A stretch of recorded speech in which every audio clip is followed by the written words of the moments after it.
Welcome back to the Have Not Room. I am Ben here with Chad and Brian to talk about Week 7 of Big Brother 27.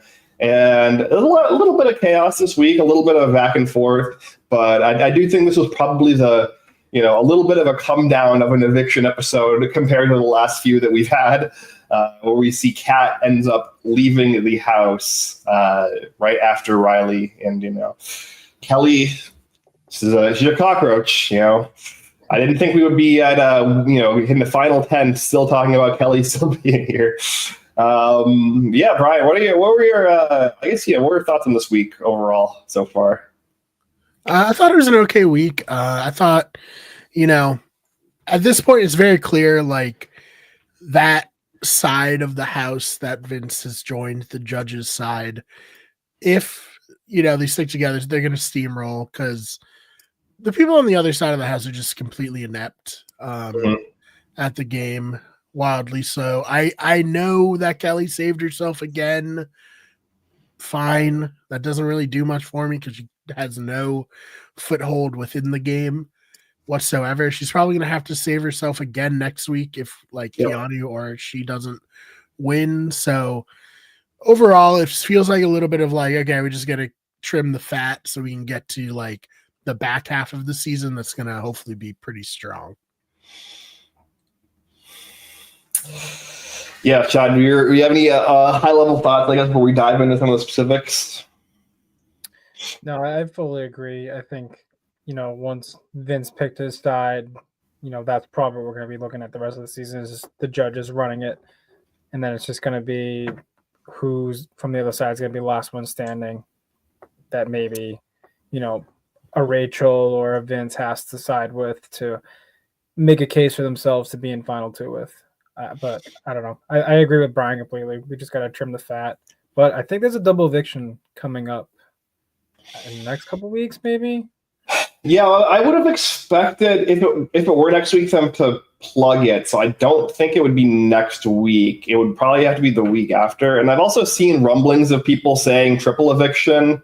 I don't know if that's just people doing the math and being we got to get some of these people out of the house. The show's almost over, But yeah, I think they have previously done a triple or a double eviction where the second person out is the first juror, which is what this would be if it were next week. But I don't think it's very common. So I think it would probably make more sense to do the week after. Either a double or a triple for the first 2 to 3 members of the jury. But yeah, that'd be a tough pill to swallow if you were the first person out of a double eviction, Mm-hmm. And you didn't make the jury. Although, do you want to spend the rest of the summer in a jury house? I don't know. Mm-hmm. You can probably get home, and if you can, provided you're not like Riley, who people don't seem to enjoy, you can probably make a decent amount of money just going live on TikTok and Instagram and stuff versus the $1,000 a month you'll make in the jury house, Mm-hmm. Yeah, I mean, maybe. I don't know what the numbers are like for the pre-jurors on Big Brother getting money from TikTok or Instagram. Right now is probably going to be their peak because once the jurors come out, then they're going to be irrelevant. Well, no, I mean for sure. If you are evicted, definitely take advantage of the 15 minutes. But I don't know. I think it's still probably better to make it to jury. I wonder if they are doing a double or triple at this very start of jury so that one person isn't just sitting alone in jury for a week. Because I know that that's been one of the things talked about this season is being the first juror is kind of miserable. And it's one of the reasons of why Rachel was so upset with the comments that got back to her originally from Mickey and Morgan and all that. Was because I believe her and Brendan's anniversary is during that kind of jury area, early jury period, and then also it's just miserable to be in the jury house for a month. Fair. Yeah, that's super reasonable for Rachel. I think right on Tuesday, Ben, we talked about how psycho Rachel is for coming into the house a third time after Yeah. winning, especially. I don't think she's psycho enough to like relish in an early jury exit, so it makes sense why she was so upset about people being like, "Oh, we'll just get rid of her right when jury starts." Yeah, no, I mean, me and Brian were talking about Australian Survivor. We won't throw any spoilers out there, but we were talking from the perspective of like, players who have played multiple times, especially with this upcoming Big Brother Amazing Race season. The like idea of completing the trifecta and like, winning multiple shows, that sort of thing. And Rachel's name came up for that because like Rachel is probably like I feel like there are 5 people who have gotten close to winning 2 out of the 3 major CBS shows, and Rachel is one of them. As far as people who like might complete the trifecta, obviously we had Boston Rob on the Unlocked last night or last week, and he's also one of the 5. Probably one of the. Technically, this week, Ben, they made us watch Unlocked. That's true. Yes, on Sunday this week. Yeah, that is fair. That is. I forgot that was technically a part of this week because they had to co-op or push it back because of preseason football. What were you guys' thoughts on that? I guess that's something interesting to talk about other than the week itself. But I did not realize that Boston Rob was watching. Yeah, I didn't either. I was surprised. I wonder if they legitimately, I wonder if they paid him to watch Big Brother just to bring him on Unlocked, just to help with the ratings of it. It's definitely random, and like, why bring him out now? I don't know. Like, I doubt Boston Rob's gonna come on Big Brother soon, but they're pushing it. Like, I mean, it'd be awesome. Like, I would definitely watch, but I don't know. Maybe they're just trying to hype up, some Big Brother people to go watch Survivor because Survivor 50 is around the corner. I have no idea, but I don't know. It's a good thing. Yeah, I know there's like speculation on this potential February season they're doing because of the Winter Olympics. They will often do a winter season of Big Brother opposite the Winter Olympics, just because the scheduling block for CBS is kind of sparse, and it's like an easy thing for the network to slot in. And there's like, talk about an all-winter season of Big Brother. Now because of the Boston Rob thing, there's people like, are they going to do like a shortened like Legends of Big Brother versus Legends of Survivor type thing, or like you just have Survivor people on as like a crossover event? We have Big Brother players doing an entire season of The Amazing Race. Maybe we're going to have Survivor players do an entire season of Big Brother, and then I don't know. Maybe I guess they'll have a Survivor 51 will be all Amazing Race players or something. I don't know. I don't know. Ryan, you muted. But yeah, so that was interesting. I didn't mind the like half hour Unlocked before the episode. Like if they're going to be doing 90-minute episodes anyways, or like 2-hour episodes anyways, especially in a week like this where like there is a lot kind of going on. But as far as like recent, gameplay on the season, other than Vince's decision on the renom, there wasn't a lot of stuff going on. Where I kind of like just rolling it in on a Sunday episode. I think maybe it would make more sense to do, especially if they're going to keep the feeds off for hours after the Friday or after the Thursday episode. Just like, I don't know if they like can't do it live after the eviction, but I think it would make sense to do it on the Thursday night, like hour after the eviction. Just like bring them in and let them kind of, do it live, right? I feel like that might be an interesting way to do it for the future. But yeah, I personally like don't need a 4th night of Big Brother. So yeah. So hopefully you guys can hear me now. But yes. Yeah, sorry about that. I accidentally unplugged my mic setup, and then it was not fun to get it back together. But we're back now, and yeah, I think we hit our limit. We found the limit. 3 weeks or 3 nights a week. That's fine. It feels like, I don't even know. Like, I guess it was just kind of like a programming thing where they were like, oh, well, Fridays are open. Maybe we can throw 2 Big Brother legends in there and see what happens, but I don't get the impression that it's necessarily been incredibly successful. I don't know about you guys. It's fine. Like it's not. I wouldn't say it's actively bad, but like I could take it or leave it.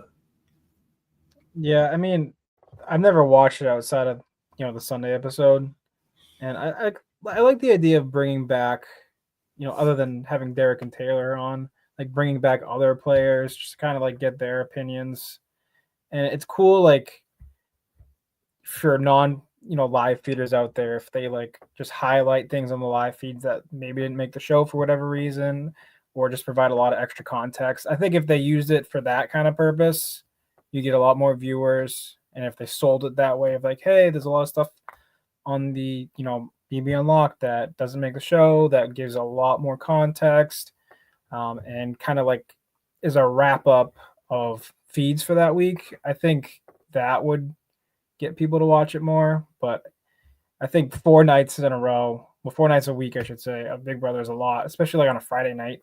Like, Yeah, I also think. I mean, there were aspects of it that I do. I do like them doing the family visits on it. So we saw Will's family this week, and then last week we had seen Brendan with the kids for Rachel's family visit.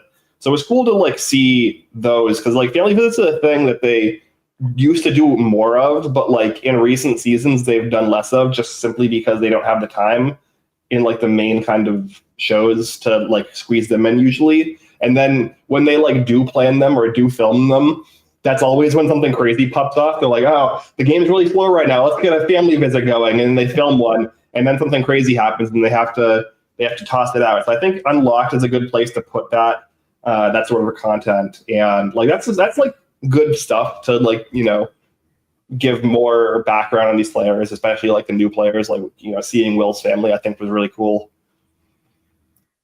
Yeah, I think it's just like a nice little bow on the week. Yeah, if you watch it, great. If you don't, you're not missing out on like the actual show itself. Yeah, I'd say it's a little hampered by the format of television, whereas like our post, not to say like where the same production level, but like shows like ours are better because they're completely free form, and just like we don't have to break for commercials, we don't have to plug anything. It's just you can just talk about it. We don't have to do segments like they do, where I feel like they feel like the pressure of having it be like a really highly produced show. And it's probably hurting what the show could be if it was just Big Brother like podcast setup or like live radio show. It could be a little better, I think.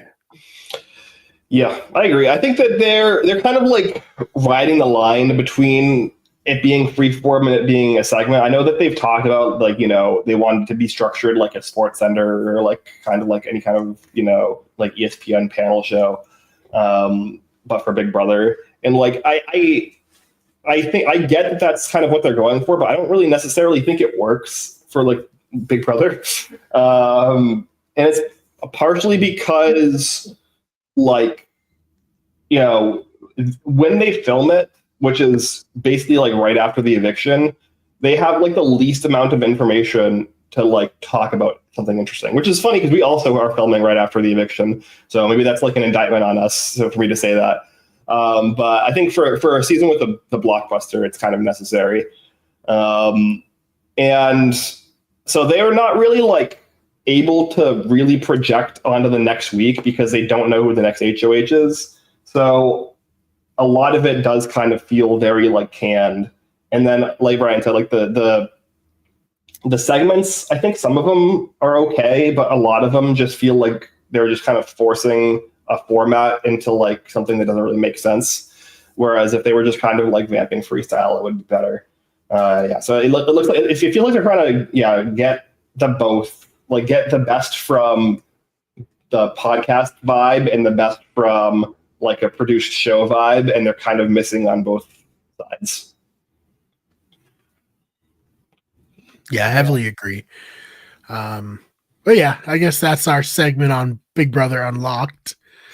Yeah, we haven't really talked about it because, like, it hasn't been, forced onto us. Yeah, I guess another potentially interesting thing to talk about here. I really like this veto comp they did this week because this is like, the first time that they've done a veto comp like this. They have not strayed very far away from the kind of established comps that Big Brother does. The vast majority of them are repeats or at least kind of like loose retreads of past comps. And sometimes that's good, where it like creates these kind of like iconic moments where you have like Otev as like a iconic repeating comp. But like other times you have like this comp in the Blockbuster, which is like kind of a worse version of one that they did in Big Brother 23. And I thought it was, in hindsight, probably way too easy. I think they were probably just afraid that it would take too long if they made it any harder. And so I really enjoyed the veto comp. It was very unique. It was like an entirely a social comp, which is rare on Big Brother, which is, funny because Big Brother is a social game. And I think that historically that when the rare times they have done these like social comps, they've been very interesting. Yeah, I loved it. I thought it was great. Yeah, and thinking about it, based on our conversation with Cam and how production, does what production does, I think it was kind of like a break for them because it's so easy to set up. There's really not much to the competition setup, but I also did enjoy the comp itself. I was like, I've never seen really anything like this on Big Brother, where it's just, here's two glasses, you know which one's poison, convince the other person to drink the poison. Like, and it's on theme for the whole season too, which is kind of cool. Yeah, it's fun that they're doing like the mob theme for all the veto competitions. I don't know why. I don't know how it necessarily fits into the murder mystery theme, but that's fun. They just went with it, and I mean, look, like we said before, we said this on an earlier show. The theming has been, like, I would say, more consistent than average for a Big Brother season, because usually it's like way by this point completely off base from the theming of the season.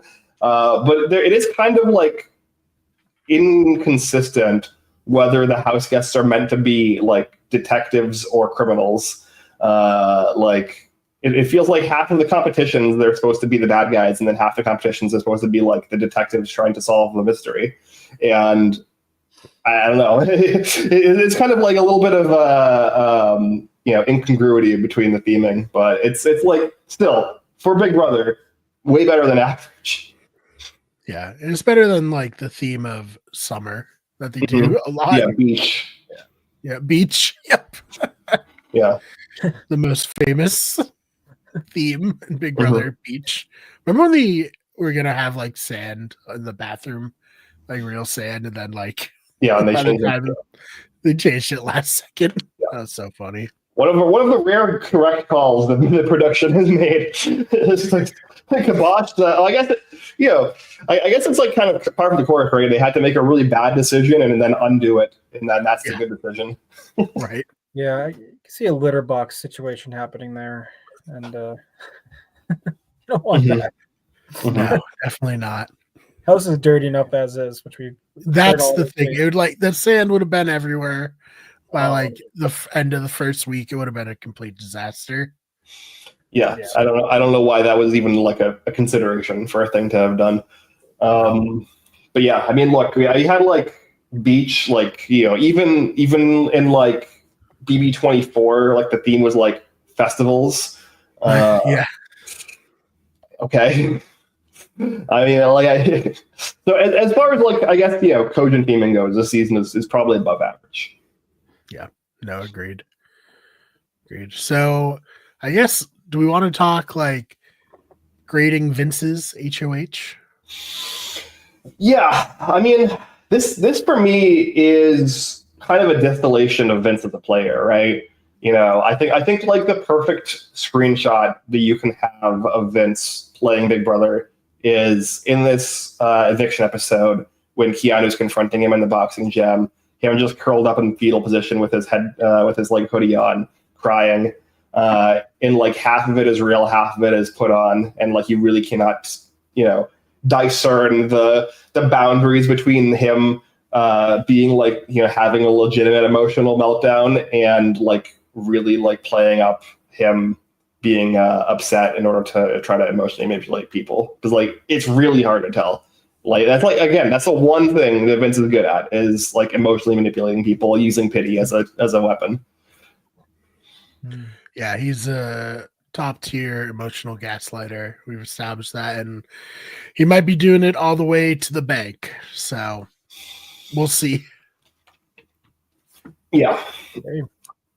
I think the big, I feel like the like obvious first level question about Vince's HOH is, should he have put Rachel on the block, or was getting Kat out here correct?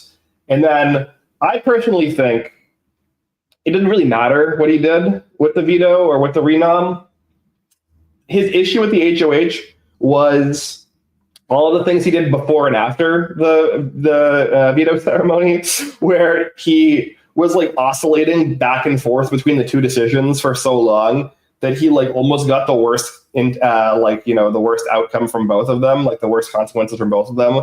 And then after making the decision, not actually committing to it. Like it works with Keanu, but like Keanu is just like so uniquely delusional that like this sort of a play like shouldn't work with anyone else. But like I guess from that perspective it does work.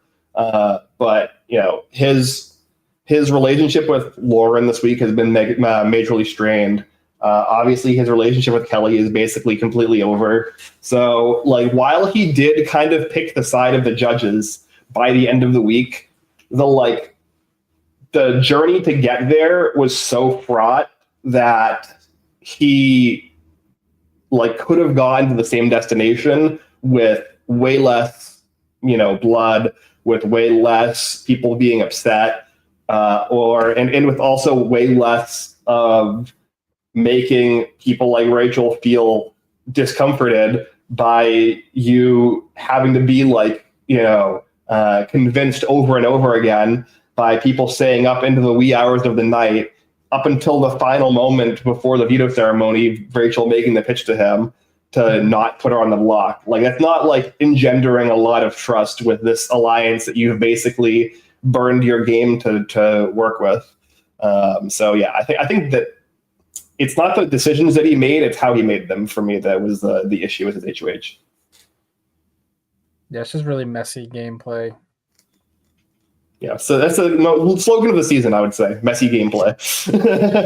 Yeah, and not only messy gameplay, just like unnecessarily messy. It's not like, I don't know. He could have had an easier week, like you said. And the fact that he didn't just goes to show that like he's not the best player, but the fact that he's not in the worst position ever shows how kind of bad and messy the whole house is, Yeah, I agree. I do think at this point he is the worst positioned of the 5 judges to win the game, but that still puts him in the top half of potential players to win. Like there's 10 people in the house at this point, and I think only 5 of them have like any realistic win equity, and it's the 5 judges. So like, with that in mind, he's still like more likely to win than at least half the house. So he's at least doing something sort of right? Or at least everyone else is doing something way worse, which is, I would say, a little column A, a little column B.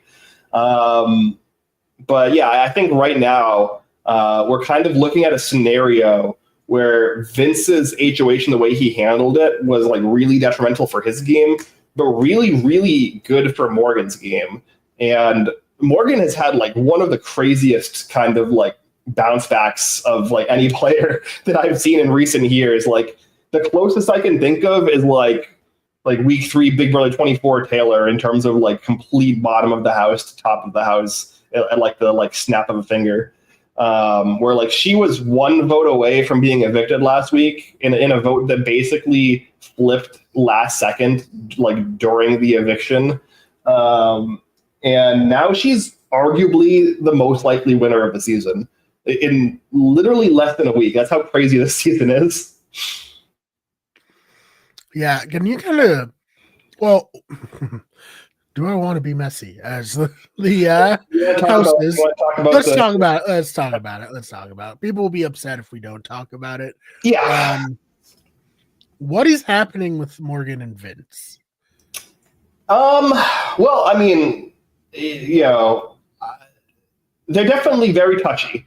And, you know, I know that, or I think earlier today, Vince's girlfriend came out and was not very happy on Instagram. And, you know, Vince earlier in the season, when talking to the cameras, insinuated that his girlfriend Kelsey would not have an issue with him basically using flirting as a strategy. He talked about this like back in like week 2 or 3 when he had a camera talk in the backyard, where he basically said that his strategy with Rachel is to play to her ego, and his strategy with Morgan is to flirt with her, and that, you know, his girlfriend would be okay with that.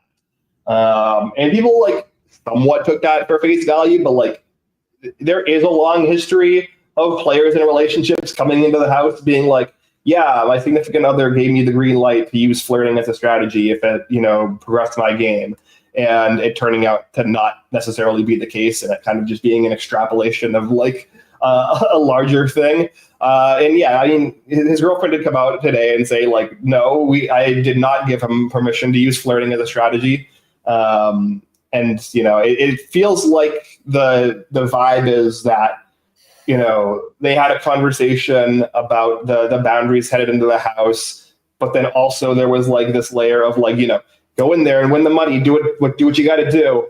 And like that was like warped into some kind of implicit, you know, allowance in Vince's mind, or he's just like, you know, either lying to us or he is lying to himself in order to justify his actions. But yeah, him and Morgan the last like couple of weeks have gotten very close and very flirty, very touchy-feely. A lot of, you know, a lot of rubbing and cuddling and laying in bed together and the sort. So, you know, it's something to keep an eye on. Yeah. I hope the have not room, you know, we have a firm anti-cheating stance, I think, you know. So we'll see how that plays out in the, you know, when the season finally ends. But yeah, it is interesting because I legitimately don't know where the like gameplay ends and like the actual like emotions begin, because I do think for both of them, like this started as them using this as a strategy to try to manipulate each other, and I think we've kind of passed the line now where that's the case. But we'll see. Yeah, it feels just like a little too frequent and too like actually intimate for it to just be like a casual thing. Like, I mean, we see it all the time in the Big Brother house. People like laying all over each other, but it's like, I don't know. Maybe it's just like you're stuck in a house with these people for months and there's nothing else to do other than talk. But this is like definitely like a level too far, in my opinion, at least. But I don't know. Yeah, we'll have to see. You know, hopefully it doesn't go further than this. It's yeah, the hope. Yeah, you know. I agree. I think the last big one was well, obviously like the Christine Cody one was similar to this, where it was like a lot of cuddling. And then you had Jared just straight up cheating on his girlfriend with his mom also in the house, which was crazy. Yeah, Jared is one of the big ones where he was like, yeah, you know, I got carte blanche for my girlfriend to do whatever. And I was like, no, that actually wasn't the case. And she was actually pretty upset. Yeah. So oh man. But yeah, I mean, I guess it's good for Vince from a game perspective in that Morgan's very loyal to him. And when we get down to it with this side of the house, Morgan and Vince will probably be pretty good at the comps. We'll see. I mean, I'm still waiting for more. The Yeah. promise of Morgan's competence is still out there, but will it actually come to fruition? I don't know. But at least Vince has proven that he's good at competitions. Yeah. I mean, for me, like at first, like up until this week, I would agree that their relationship has been more beneficial for Vince. But this week, I've kind of flipped on that. I think that now it's probably considerably better for Morgan because Vince has kind of burnt so many bridges anyways that like he kind of has to lock in with her now regardless. And this HOH week, as we said, was not super great for him, mostly because of his own fault, but like, just in general, just because of his position in the game and how he's chosen to play it. But I mean, this week has been phenomenal for Morgan. Like she's in an insane position, and she arguably was the one who controlled most of Vince's actions within the game this week. So I feel like up until last week, I was, especially when Zach was in the house, very, very hard on Morgan because it felt like she was playing for Vince and Zach as opposed to for herself. And it feels like with her having now separated herself from Mickey and kind of taking a more active role from a gameplay perspective in the duo with her and Vince in terms of like making decisions that benefited herself as opposed to benefiting Vince, I am like very, very bullish on her winning potential here. And I was going in on Morgan like a couple of weeks ago. And like, there's still aspects of her that like I find irritating, but I think like her, especially realizing Mickey, how like toxic Mickey was for her game. And then also like kind of realizing that like she can play a little more selfishly, very impressed. And I do think that like right now she's by far the one to beat. Interesting. Yeah. I mean, it's been an impressive turnaround. The hype train, to use a Twitch term, I guess, it's all, full speed ahead for Morgan right now. We'll see. Obviously, this week, who wins HOH will matter a lot. I mean, Lauren, Keanu, Kelly. Yep. They can win comps. They've all won comps. Yeah, they've all won multiple comps. Yeah, like they're no slouches. So let's play that out, Ben. Mm-hmm. If one of those three wins HOH, who do you think gets shots taken at them? Right. I do think that Keanu in particular, by this point, and the show didn't really resolve the Keanu-Rachel kind of vibe, where they kind of like left it off in this fight that they had in the kitchen with like, go eat your little eggs or whatever Rachel said to him. But after that fight, they had like 4 other fights and eventually reached a position where I think Keanu legitimately feels bad for having targeted Rachel this week. And while Rachel is still probably coming after Keanu, I do not think that Keanu is going to go after Rachel if he wins an HOH. Also, on top of that, you have a situation where Keanu, even this week, the pitch that was made to Vince, that even was talked about in the episodes, was you have to take the shot against Rachel because I feel like I can't. And I think at this point, Keanu still feels like he can't be the one to take the shot. So I think Keanu would put up Mickey, Morgan, Ashley. He's been very, very dead set on getting one of Mickey or Ashley out for a while. The nominations that he had pitched to Vince were Mickey, Rachel, Ashley. And so I think that he is going to just take Rachel out of the equation for that and put Morgan up instead. Because he's still, despite the his self-proclaimed Vince has burned me 4 times, he's still going back to him for a 5th shot at being betrayed. And that's kind of where we're at with Keanu. On the other hand, we have now Kelly and Lauren, who I think both of them would go after Rachel, and those are like the 2 outcomes that are the worst for Rachel in terms of HOH outcomes. They would put up probably Rachel, Ashley, and one of Morgan and Mickey. Probably Mickey would be my guess. But it could probably go either way between Morgan and Mickey. If Lauren wins, I think Vince probably gets in her ear to not put up Morgan and to do Mickey instead. If Kelly wins, she's way more of a wild card. But she also doesn't necessarily trust Mickey anyways. So yeah, that's kind of what you can expect from those three. I guess the real question is, if there's only three on that side of the house, they're all going on the block. If one of the judges wins, who would be like a renom at that point? I mean, I know it depends on who the HOH is, but I guess who's on the bottom of that judges alliance? Is it going to be Vince, or are they just going to use someone like Will as a scapegoat because they have the numbers? I don't think that Will would go up. I think if anybody's going to be a pawn from that side, it would be Vince, ironically. Yeah. I think that right now, all of the judges plus Mickey would just put up the three of Kelly, Lauren, Keanu. I think the most kind of potentially interesting HOH outcome would be Ava, because so far, there's basically judges plus Mickey, and then this kind of three over here. And then Ava is kind of with nobody, and she kind of has ties to both sides. And I think that Ava would be the one to directly go after Vince and put up, or maybe Mickey as well. I think that she would be fine with Vince or Mickey leaving. So she would probably put up Vince, Mickey, and Ashley, maybe Kelly, probably not Kelly. I could see her putting up Kelly or Ashley for that third slot, but Vince and Mickey, it would be the two big threats, and then she would put somebody on the block that she doesn't care about for the third slot.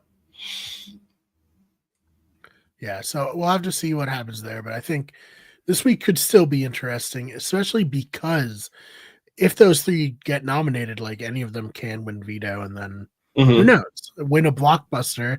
All of a sudden, people are like, well, maybe I take a shot. Maybe I want to renom somebody who actually we want to get out. So I don't know if it's as straightforward as it might look on paper this week, I think that might be the case if there wasn't Mickey still around, because for me, Mickey feels like the very obvious backup plan.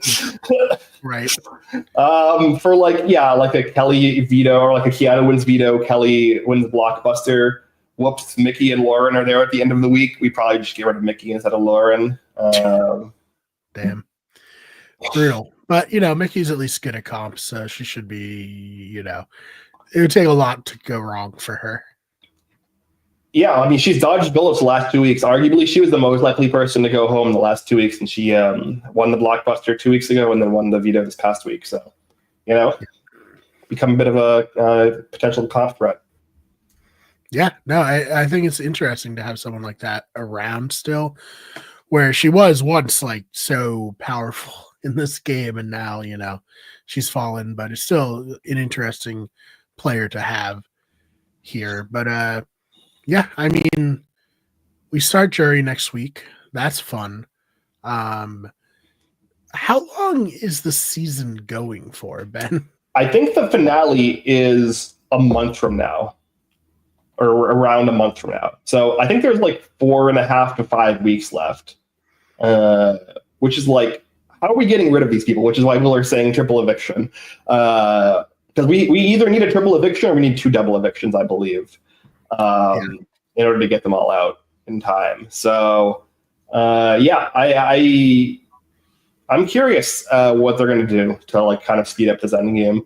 But I'm not that upset. If we get a triple eviction and, it's if Kelly finally, for the love of God goes next week, and we have a triple eviction, and then we get Mickey and Lauren and Keanu, or 2 out of the 3 of them, plus maybe one of the big threats out. I think that could be an interesting outcome that speeds over the pagonging aspect of the game a little bit. And then we get to the interesting part of the end game with the judges plus 1 or 2 people turning on each other. Yeah, if we do like, I saw some people being like, we're going to do a double and a triple eviction in like back-to-back weeks. No. That'd be crazy.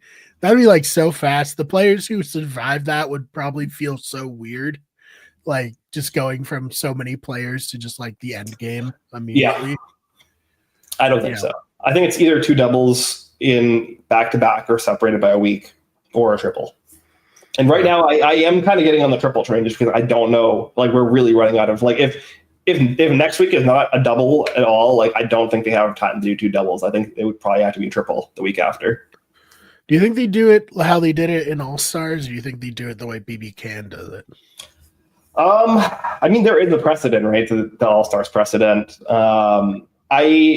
I would say I prefer the way that the US season did it. It just was like not a particularly interesting outcome in 22 because 22 was kind of like not super interesting of a season. And it honestly, like the reason that triple I think was kind of a flop was, one, it was spoiled to them because they put the graphic up behind Julie, and 2, that was basically supposed to be the most interesting like round or 2 of the game. Like, we had an entire like slog of the season, and then it was like, okay, finally the committee has to turn on each other, and we're gonna like speed run through it in one night.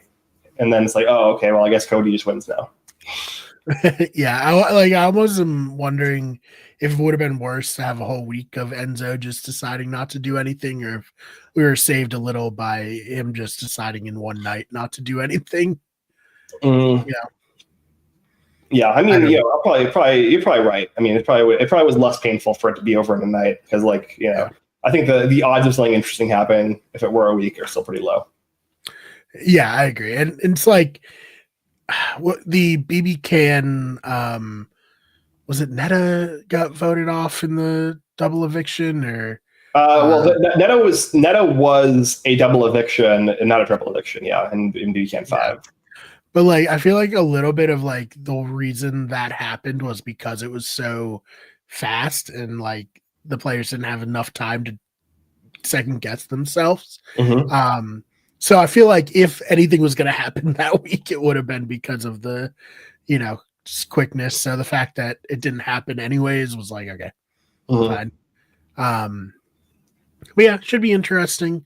I'm still very much enjoying this season. I think it's, been some of the best Big Brother we've had lately.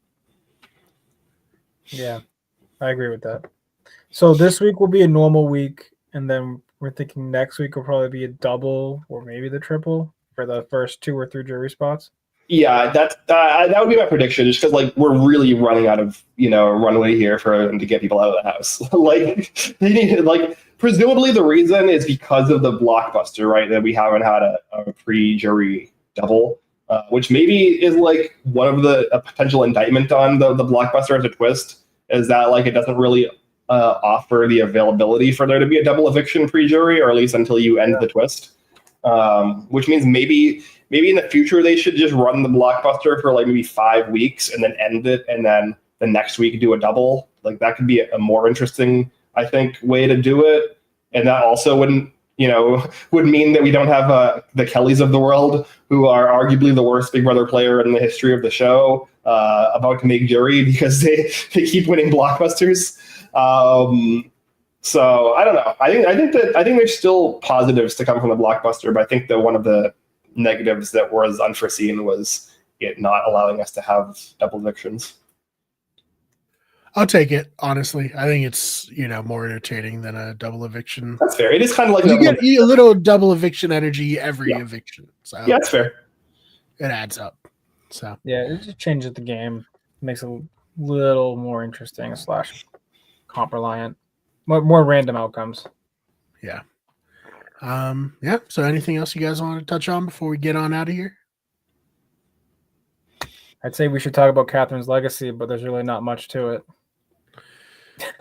Yeah, I think we covered it all right in that sentence, Chad. You saw the first time she started playing the game on this episode when she went and talked to Rachel to try and pitch a fake secret alliance thing.